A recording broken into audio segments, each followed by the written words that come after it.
Welcome, welcome, welcome, everyone.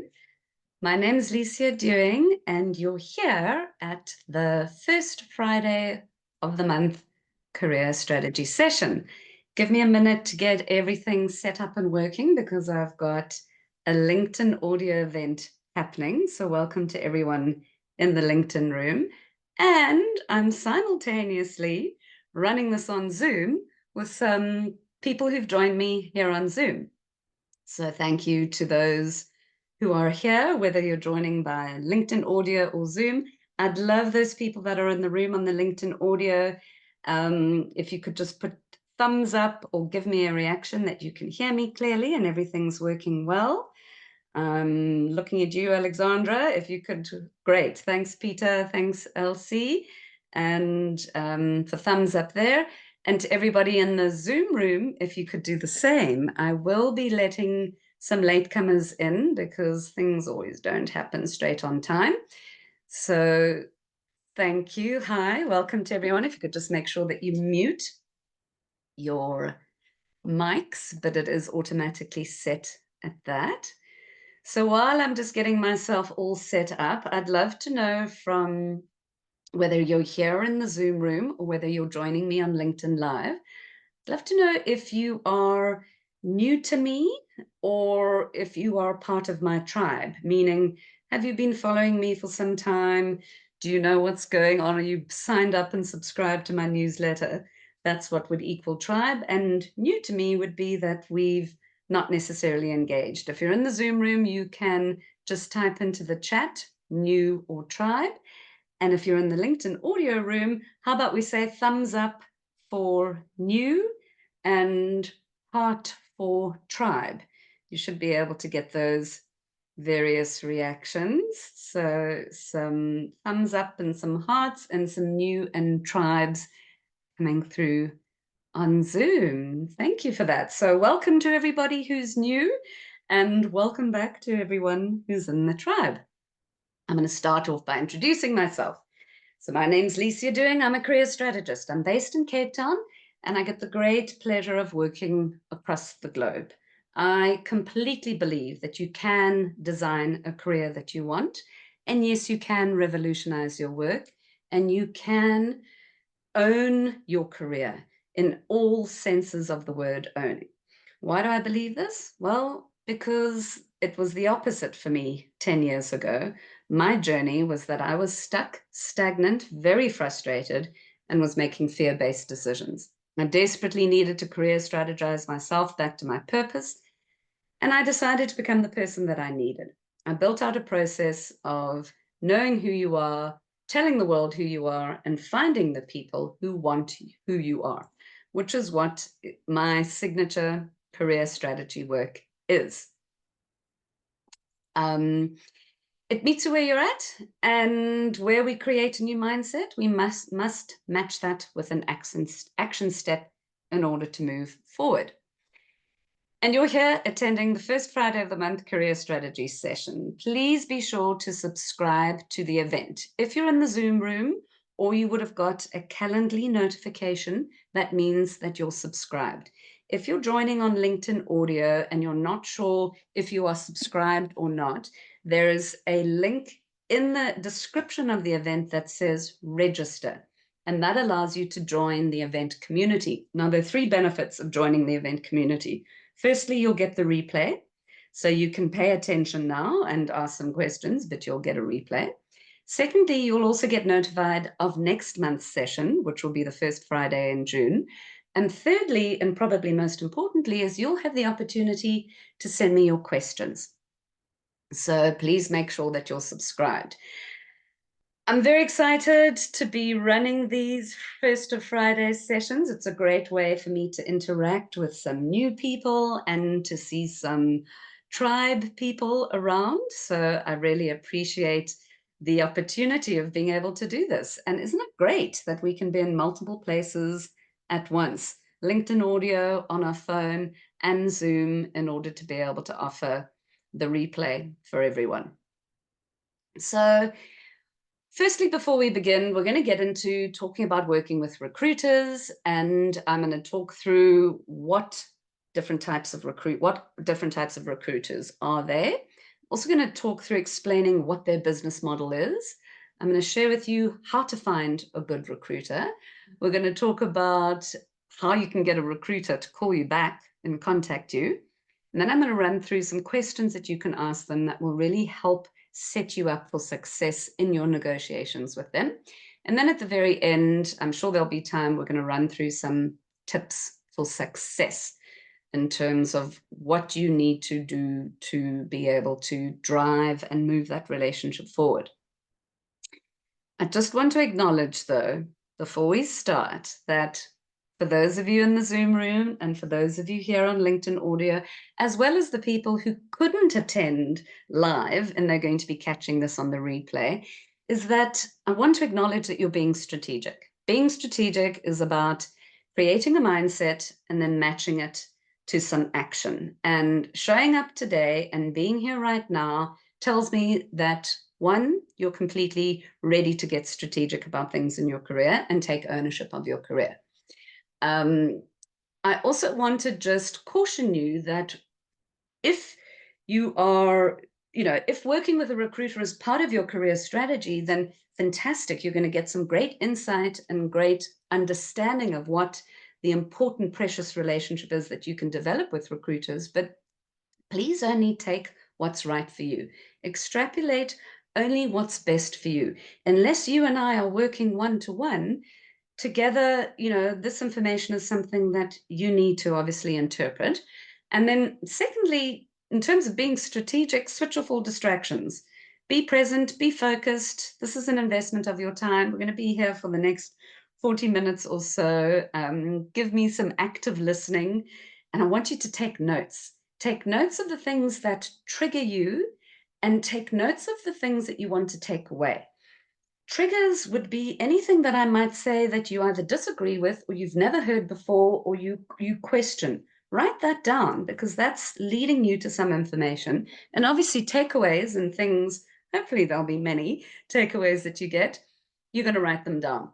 Second thing I want you to do is I want you to apply what you've learned. Put it into practice. There's no time like the present. Having a whole bunch of information on a Friday afternoon that sits in your head and you don't do anything with it next week isn't being strategic. So take action with what I share. And then the third thing is I really encourage you to work with an accountability partner. Maybe there's somebody who's in a similar stage or a similar process as you are in your career, and there's nothing nicer than sharing that experience with other people. So let's get into it. Lots of new tribes, lots of hearts. Thank you to the Zoom people for being present and engaged. We're going to kick off and we're going to start. So, working with recruiters. If working with a recruitment company forms part of your career strategy, the main aim of this session is to give you the tools to be able to equip and assess A, the likelihood of the recruiter's ability to place you in your next big role or rewarding position, and B, your ongoing commitment to be able to work with them to achieve a really great result.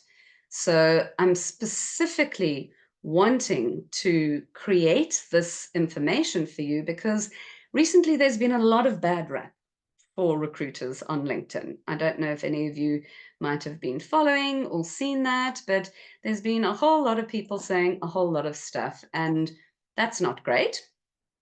Secondly, recruiting and the recruiting industry is often hugely misunderstood. So I'm here to hopefully create some clarity with how it's worked and how, it's not rocket science, but they are nuances to ways in which you can set yourself up for success. So let's get into it. Just to summarize and just to recap, what we're going to go through is the different types of recruiters and their business model so that you understand how they actually make money. We're going to talk about how to find a good recruiter. I'm going to cover a strategy of how to get the recruiter to contact you or return your call. We're going to run through some questions that you can ask them that can enhance your relationship with them. And then we're going to end off with some tips for success in deepening that relationship. Right, so let's talk about the different types of recruiters. So there is an in-house recruiter, somebody who's employed by a company and fulfills an in-house recruitment function. And then there's an external recruiter, which forms part of, an external recruitment agency. Both play a vital role in sourcing and hiring talent for the organization, but they're vastly different people. They have vastly different skill sets and vastly different jobs. And I want to just cover the distinction between those two. So an in-house recruiter is generally somebody who sits in an HR team. They might call themselves a talent acquisition person. They're directly employed by the company. They have a deep understanding of the company, the culture, the values, and they're specifically aimed to work very closely with the hiring managers and the internal stakeholders to create successful recruitment assignments, bring in the right talent that connects to organizational goals, and they're often involved in attracting top talent to an organization. They're employed permanently by the company. An external agency recruiter, however, sits externally, works with this internal recruiter, and has the role of identifying candidates for a wide range of roles, industries, and positions. They have access to a much larger network of candidates. They work externally to the organizations. Typically, they may not necessarily have the in-depth organizational knowledge and know-how as the in-house recruiter. And most importantly, their business model is based on either a contingency fee-based model or retainer-based model. So in other words, they are primed to be able to find the right people that the in-house recruiter might then make a decision on. If there isn't an in-house recruiter, it would then be line managers or HR managers. So we're mainly going to talk about external recruiters in this case. So an internal recruiter is a very different person to an external recruiter. But let's look at what the business model is of external recruiters. And let me help you understand it, because therein lies an opportunity for you to be able to really leverage your work with them. So recruiters will either work in a contingency fee-based model, which means they get paid on delivery.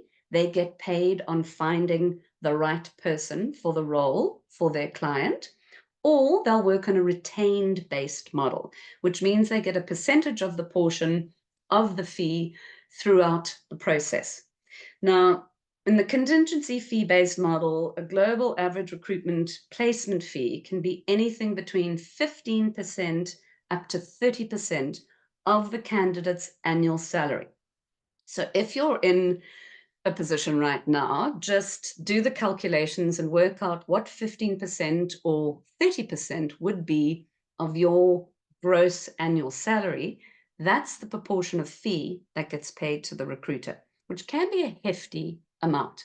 One thing I just want to say here is that when we get to the questions about recruiters, I advise you that you should find out what fee the recruiter is charging, because I can tell you anything less than 15%, there is no way that their business model is successful.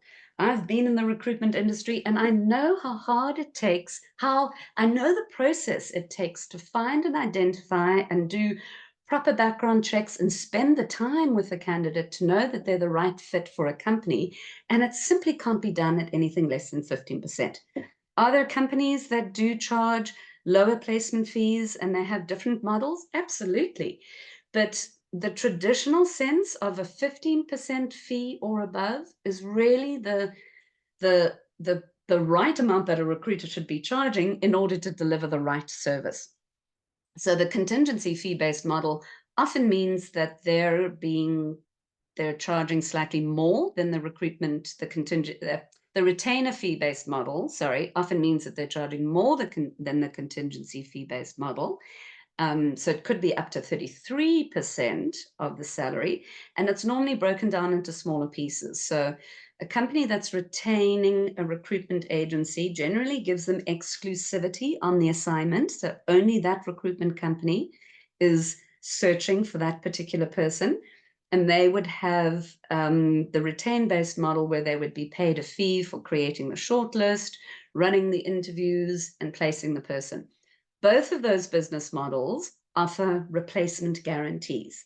So should the person leave within 30 to 90 days, up to 3 months of being placed by the client, the recruitment company is then obligated to replace that person. Can replacement guarantee periods range? Could they be bigger? They could be. I have sometimes seen where recruitment companies will offer a 6-month replacement guarantee, and that's often unique to the industry. It's unique to the particular organization. There's many different nuances to that, but I really think it's important for you to understand what are the two main global frameworks of recruitment agents and how they make their money and how their businesses are run. And when we get to the questions section, I'm definitely going to run through questions that you can ask them to understand more about how they work and how they operate, because it's important for you to know this. Recruiters don't work for you, they partner with you. They represent you with your potential next employer, with your potential next big opportunity. So that relationship must be based on thorough understanding and thorough knowledge of how they operate and how they work.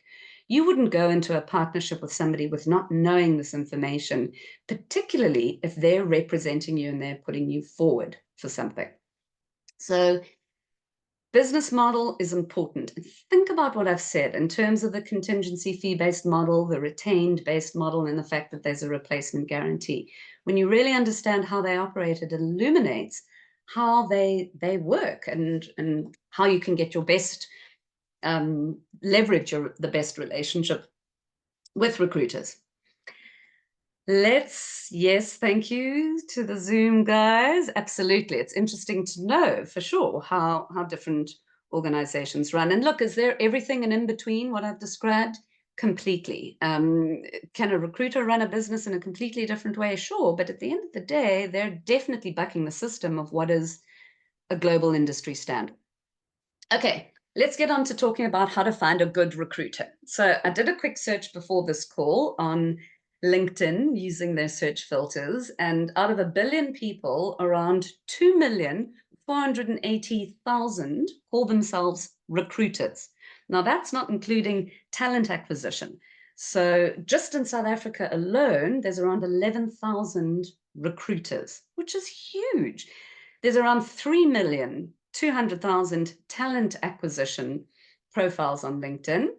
And in South Africa alone, there's around 15,000 of those. So it's a big, big industry. It is definitely not going away. You'll hear people talking about, oh, with the advent of LinkedIn, we don't need recruiters and so forth. Well, it's definitely the industry, the staffing, the professional staffing and recruiting industry will never go away because companies will always have short hire time frames, and they'll need to deal with a professional career recruiter who can deliver them the right level stuff. So if it's such a massive industry, though, how do you find the right ones? Well, first and foremost, you're going to do industry research. Now, I'm going to share some ways that you can do some industry research to find recruiters. Obviously, this would be through largely using LinkedIn, but also asking for referrals. So a good way to find a specific recruiter is somebody who is a niched recruiter who works within your particular industry. So in other words, somebody who might specialize within supply chain or IT or legal or finance. Ask people for referrals. We all know HR people. We all know people who are in finance positions. Ask them, who do they get their best hire from? Who have they worked with recently? Asking for referrals of recruiters is one of the best ways. Yes, you can Google, but search engine optimization can be bought and websites can be created. That's fantastic, but a really good website doesn't tell you whether the recruiter is the right person that you need to speak with. So another good way that you can unearth some good recruiters is, when people on LinkedIn post their recent positions, they've just changed jobs. And if you know them and then they're in your network, send them a congratulatory message and then send them a DM and say, congratulations, did you by any chance get this new role from a recruiter? And if so, could you share who they are? That's a really relevant and interesting way of you being able to find good recruiters through word of mouth referral. Obviously, you could also look at, in the jobs section, what are some of the main recruitment companies that keep coming up and posting a lot of different jobs. You could also look through, particularly in South Africa, chambers of commerce. All recruitment companies are registered. Any place where you could go to, find industry bodies and organizations. And there's a really good one called APSA.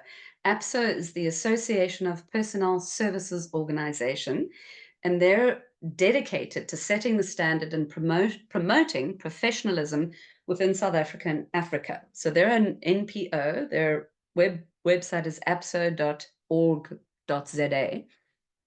And they're the organization that would promote professionalism. So they're a really great person to check, is the recruiter that you're working with registered with them? Are they a member of that?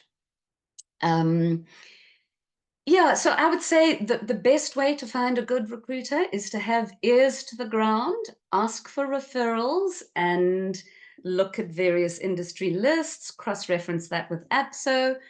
If somebody within your industry, within your particular niche has made a move on LinkedIn, congratulate them and ask them if they dealt with a recruiter. But word of mouth for me is probably the most important, because recruiting is highly reputational. So nobody's going to refer somebody that they've not had a great experience with. I would caution you to not necessarily Google and see the biggest company or the one with the most adverts. Sure, you could do that, but then you want to find out who is, a niche industry recruiter within your area. I want to just caution you as well and talk about the differences of what does LinkedIn refer to as a recruiter, because I shared the results of 2.5 million recruiters on LinkedIn. And you know that job search setting on your LinkedIn profile where you can make your job search open to everyone or recruiters? If your job search is open to everyone, then you get that green frame around your LinkedIn profile that says you're looking for new opportunities, versus keeping it private and just making it visible to recruiters. In that instance, what LinkedIn is referring to is not the 2.5 million people that I found on LinkedIn. They don't mean anybody that just calls themselves a recruiter. They mean somebody who's purchased a recruiter license and is advertising positions on LinkedIn. So anyone can call themselves a recruiter on LinkedIn, but that doesn't mean that they're receiving that information that you would have created on your profile to be visible in your job search. So it's important to have that, know that distinction. And then something else that I want to point out and highlight is that there is a thing called a career recruiter. Now, a career recruiter is somebody who's in an agency company. They might own the agency or they work for themselves. Often you'll find that career recruiters don't necessarily form part of big agencies. They're smaller organizations, they're smaller consulting firms. They might just be solopreneurs who work for themselves and they have admin and search assistants. But a career recruiter is somebody who's been in the industry for more than 5 years. In fact, I would say 8 to 10 years. That's a career recruiter. That is somebody who knows the game, who knows what they're doing. They've developed a strong reputation and relationship with organizations and companies, and they're here for the long miles. I'm not saying that you shouldn't work with a recruiter who's brand new and who's just started their own company, nor am I saying that you should work for a recruiter in a big national franchised firm. But just remember, there's a difference between a career recruiter who's done the hard yards, who understands the industry and who has survived a couple of industry, shifts and so forth, versus somebody who's simply employed and sees this, they form part of a recruitment agency and they're a member of staff. Those people can be fantastic, but you want to work with them and you want to find those career recruiters. So when you do your research, you want to know, how long have these career recruiters been around? Have they been in the industry for more than 5 years? Certainly more than 8 years. Give me a thumbs up on LinkedIn audio, if that makes sense, and if you're following me, and if we're all in the right space. And to everybody here in the Zoom call, just give me a thumbs up if you're following me as well. We've got a lot to go through. Thank you, everyone in the LinkedIn audio, thumbs up all around. And here in the Zoom room, thumbs up, good. There will be some time when I get through all the information to open up the floor for some questions. What that means in the LinkedIn audio room is that you actually have to come up on stage, but you just raise your hand. And also in the Zoom room, there will be some time for some questions. So if you have any questions now, your hand raised, you can just type that into the chat. I'm conscious of time and I've still got lots of info to get through. So I want to get through the most stuff, and then we'll leave some Q&A for the end to allow people to get the key information from the strategy session, and then obviously leave the call. Also, just a reminder, if you've joined the audio room now or you've joined the Zoom room, please make sure that you are subscribed. If you're in the Zoom room, you already are subscribed. You're part of the event community. If you're in the LinkedIn audio room, have a look at the event and make sure that you click on that register, which simply means that you're going to get the replay, and then you'll get notifications of the next strategy session. All right, let's move on to how to get a recruiter to contact you, but there are just some things that you must know. Agency recruiters are not career coaches. I've explained what their business model is. Agency recruiters are not CV writers. I've explained what their business model is. And agency recruiters don't work for you. They partner with you. They are a rare breed of highly intuitive, fast-acting business development people who are motivated to get the right person for their client and close the deal in a good space of time so that they get paid, whether it's on retained or whether it's contingency based or not. So recruiters are a special breed of people. And the distinction between a career recruiter and somebody who's just been in the industry is experience. And experience is what can make the difference to you landing that role or not. So I'm definitely not saying don't work with junior recruiters, but just be conscious that somewhere along the line in that company, there has to be a career recruiter, and it'll generally be the owner or somebody who's running the business. Okay, how to get a recruiter to contact you. So I know the frustration of seeing an amazing job advertised. You're the perfect fit person for it. You apply, you hear nothing. You email, you hear nothing. You contact the company, you leave a message, you send them a DM, and you hear absolutely nothing. That then just says that the ad that they have put out isn't well written, because if you genuinely believe that you're the perfect fit, there's something behind that ad for them not to be phoning you back. Recruiters are going to contact you if you're clear about what you want, you've got a good best fit CV, and you're not sending them a whole hodgepodge of, I'm not sure what I want, because they're not career coaches. They're not resume writers. There's somebody who's going to partner with you. So part of your career strategy work has to mean that you've done this work and thinking, and you've gained this clarity beforehand, so that when you're ready to work with a recruiter, you're partnering with them and they know where and what they can do with you. Yes, it's on a need-to-know basis. You don't need to tell the recruiter that you're applying for a role with everything about what your total career strategy is, but you certainly can't look to them with a hodgepodge, outdated CV and confusion in your mind and not knowing what you want, because if you don't know what you want, they're not going to be able to put you somewhere. They need clarity and they need professionalism. So you got to get your ducks in a row. And given that recruiting is highly reputational as an industry, what I mean by highly reputational is if a recruiter successfully places you in an organization, you could then become their next client. Because you've had such a great interaction with them, you then suggest to your leadership, or you are the leadership itself, and you recruit with that person. Or if you are in a position, you're wanting to leave your role and the recruiter places you in a new role, they can back place you in the company that you're leaving.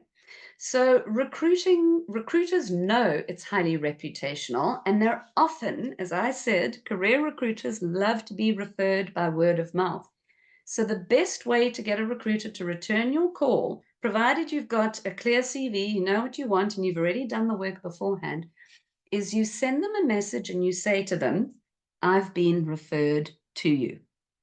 Now, very simple, but very strategic. Authentically, have you been referred to them? Yes, I've just told you that you should be referred to them. What is it going to do for the recruiter? Why is it going to make them phone you back? Because they don't know if you've been referred to them by their next CEO client, or if you've been referred to them by Alicia, career strategist, in her LinkedIn audio. They don't know that. And if they do, when they return the call and they say to you, I believe you've been referred to me, who referred you to me? You could say something along the lines of somebody in your industry, or you could say something along the lines of it was a career strategist, or you could even say, depending on how comfortable you are with the way that they've responded to you, or how hard it's been for you to get them to actually initiate and phone you back, you could say something along the lines of, I deal with everyone. I deal with a lot of people within my industry. I'll need to come back to you on that. Am I suggesting that you tell a blatant lie? No, not at all. I'm giving you a clue to be strategic to get people to phone you back. You want to get on a call with a career recruiter for a couple of reasons. You've got a best fit CV. You've done the work in your own career strategy. You know what you want to move towards, and you're presenting a professional package so they can partner with you. And you want to benefit from all the great information that you can ask them, like what's happening in the industry, what are expected salaries, who are you recruiting for, tell me about your client base. There's so many great questions that we're going to get to now that you can ask recruiters that can illuminate what's going on. Recruiters sit in the amazing orbit of dealing with lots of different clients, lots of different job descriptions, and lots of different offers and salaries. So they can give you a lot of that key information around detail in your industry. So a recruiter who can't give you that information isn't the right recruiter to work with. When you manage to get them to return your call and engage with you, you're going to, throughout the process, obviously stay professional, and you're going to manage your expectations because you now know that the recruiting industry, you know what the business model is, and you know that the process in itself can take time. They're not the decision makers, but they can hugely influence the position and the decision making with the client.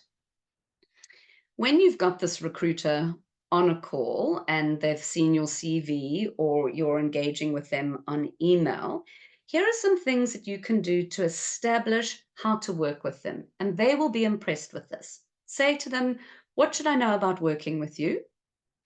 Will you actively be marketing my CV, or is it, do I have to keep in touch and see what roles are coming through your company?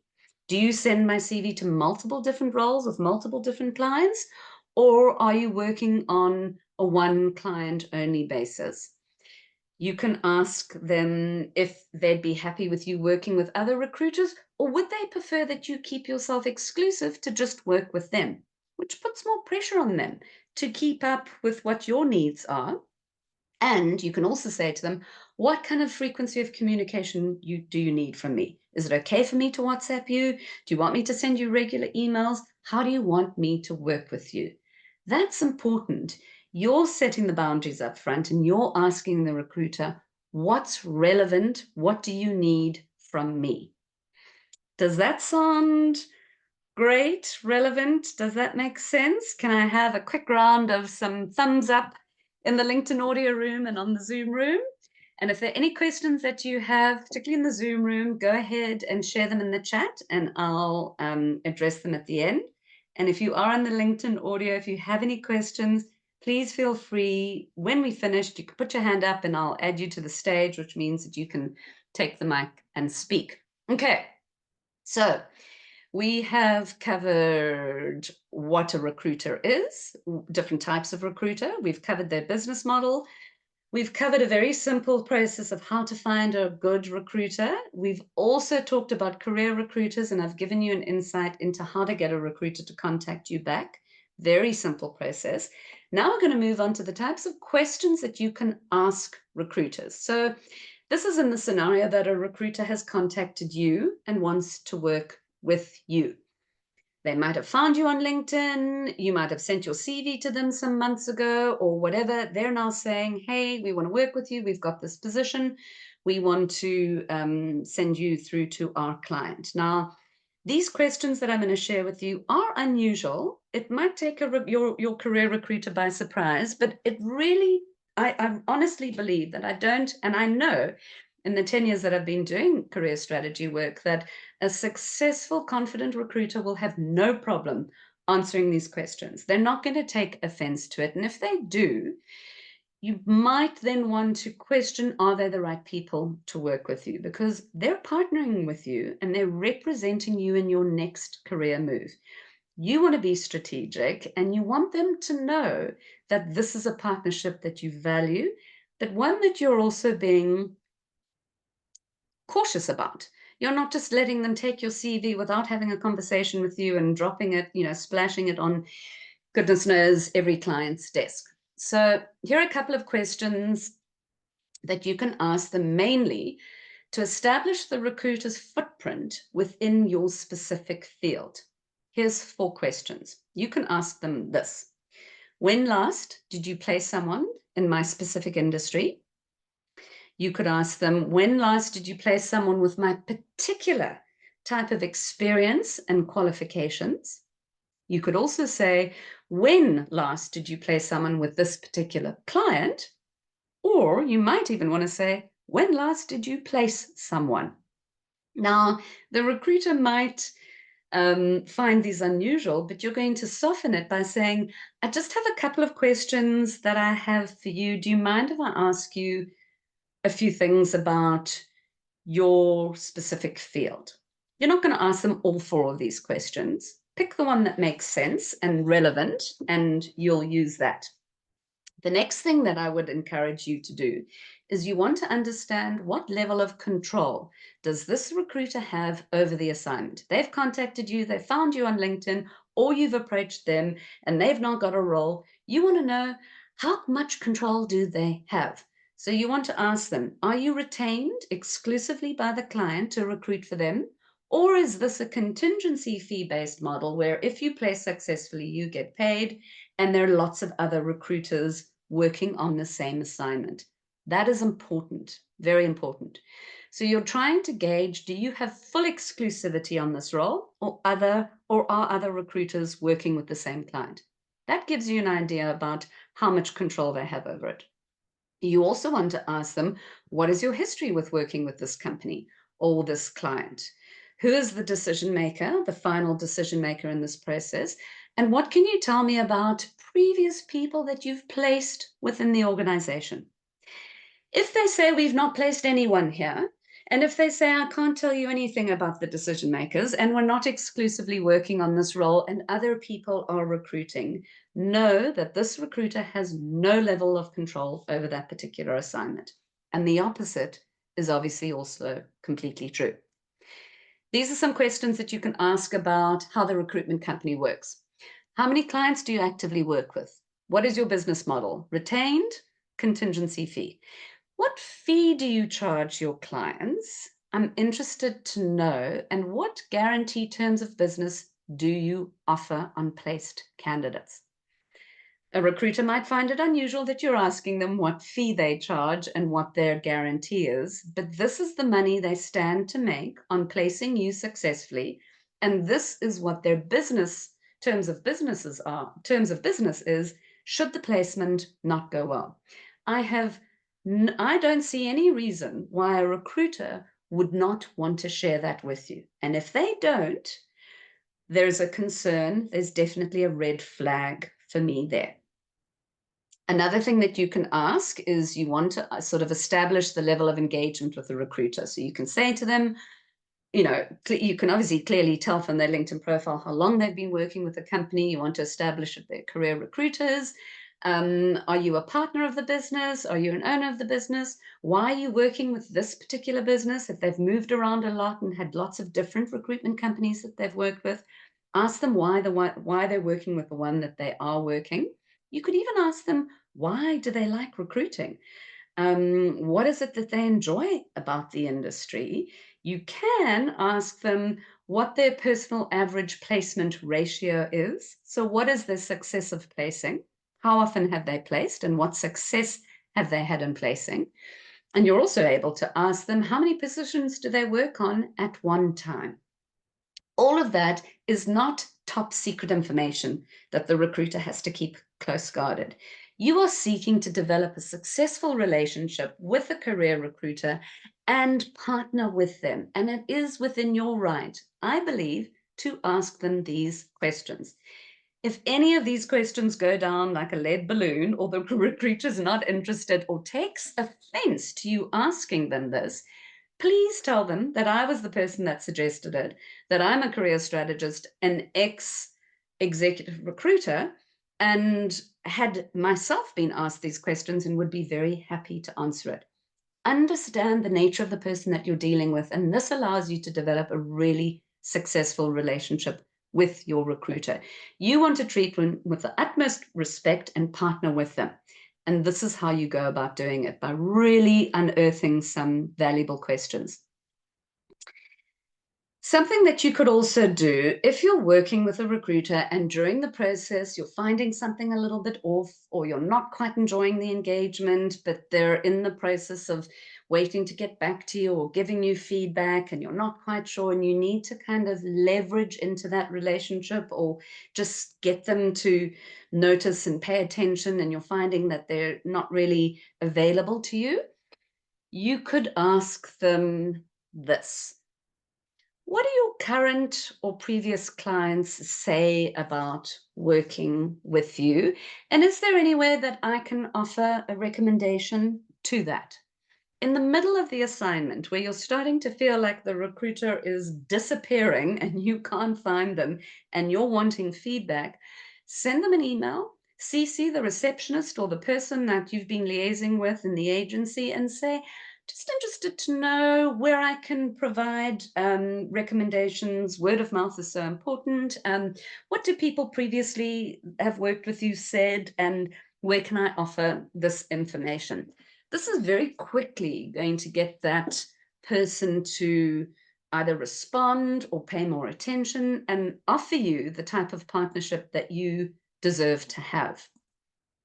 You can also ask them, I'm just interested, are you a member of APSO? And if not, why not? If you're feeling a little bit concerned about the way that you're being dealt, ask them about the association that establishes professionalism within their industry. It's a great way to bring that relationship back to center. APSO is the South African version. In a global sense, there are a number of different companies. I was going to have a look and do some research on that, but I didn't have time before this call. But if you do need that, I'm happy to do that.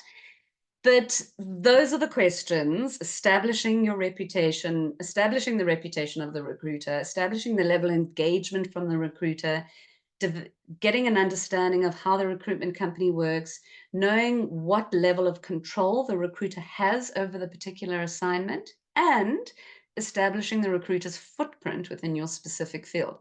Those are all really important key bits of information that you deserve to have in this partnership. And as I say, if it doesn't go down well, then consider, have you approached the right person? Consider, have you got all your assets together, your CV, your clarity, your information?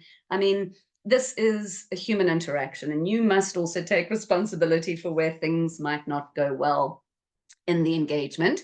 So this brings us to the last bit of the strategy session, which is talking about tips for success. Before I run through that,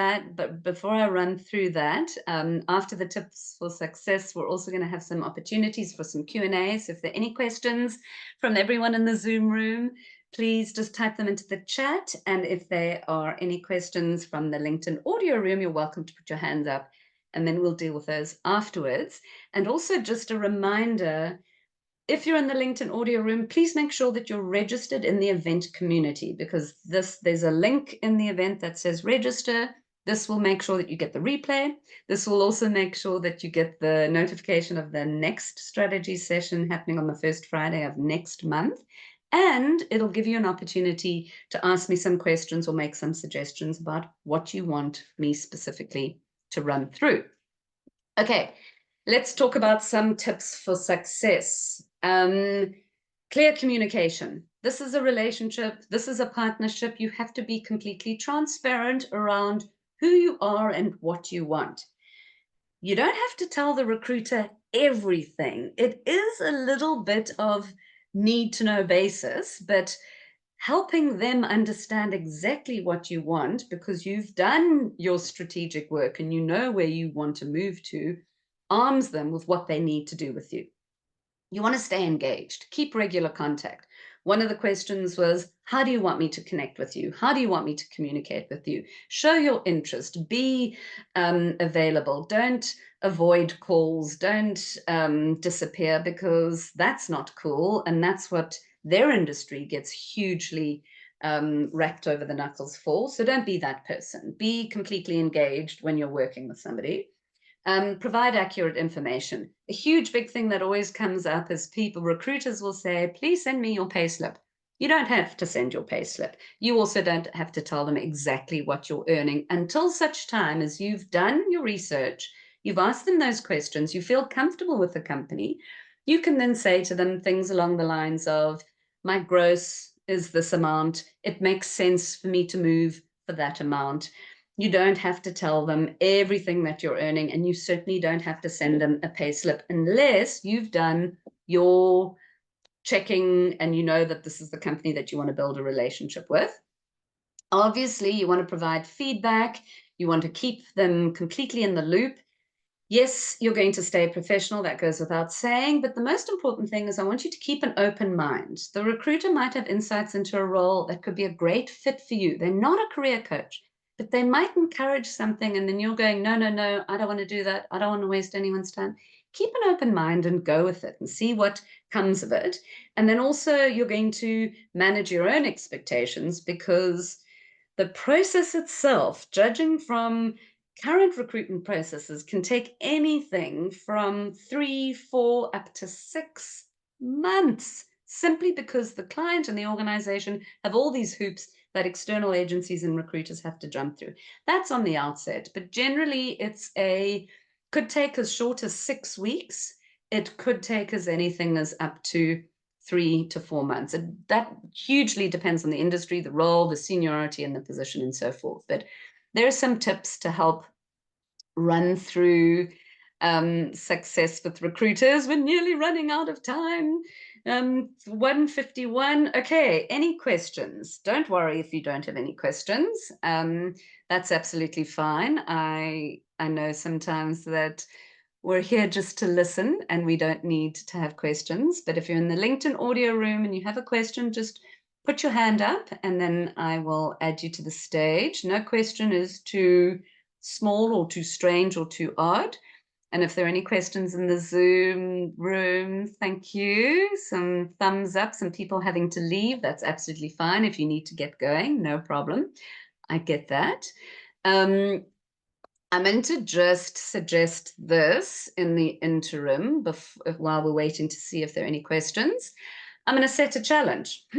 Between now and the next Friday, the next career strategy session, if part of your career strategy is working with recruiters, can you follow through on some of the actions that I've shared with you? Can you do some research? Can you identify a great career recruiter?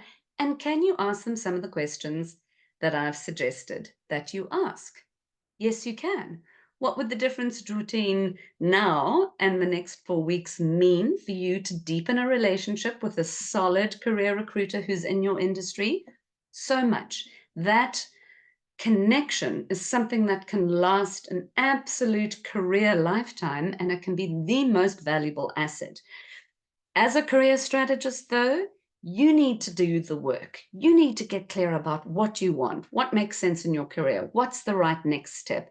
You need to do the work on improving your CV, your LinkedIn profile. A recruiter's not here to do that. They can advise you and they can tell you what you need to do, but you need to be prepared to take on all of that stuff beforehand and then form part of working with recruiters. In my career strategy process, working with recruiters is one element of how to make that transition, but there's actually four other strategies. So it's a 5 strategy process that we go through. And yeah, it was great to share this time with everyone. Thank you to those in the Zoom room who've joined me. It was great to have you here. And thank you to everybody in the LinkedIn audio room. So my challenge to you is take this and implement it. What can happen between now and the first Friday of June? I'd love to see you and have you back. And if you've registered, you'll get the replay. You'll also get, I'll drop in with the replay a little bit of global industry standards. In other words, other companies other than apps or other organizations that operate in a global sense, because goodness knows the world is our oyster as South Africans and Africans, and we can look at opportunities everywhere. And there's some phenomenal, amazing recruitment companies and career recruiters out there. I wish you all the best of luck in working with them. And thank you for joining. Make sure that you're in. If you're new to me, make sure that you join the tribe. Subscribe to my newsletter on LinkedIn. You'll see it on my profile. You're welcome to send me a DM. Anything that you need to support you and form part of the event management process by registering so that you can get the opportunity of advising what you want to hear in the next career strategy session. So thanks everyone for your time. Yep. Round of applause. Thank you to everybody in the Zoom room. This was fun. This was great. Slid in just with 5 minutes to go. I'm here to answer any questions, but it seems like there isn't. That's absolutely fine. No problem. Hopefully that means that I've covered it all. Llewellyn, you've got a question. I'm going to open you up and allow you to speak. No, Llewellyn doesn't have a question, or did I exit him from the process? I'm not sure, but thank you to guys in the Zoom room. I'm going to close the call now, and it was an absolute pleasure having you here. Thank you all. Bye-bye.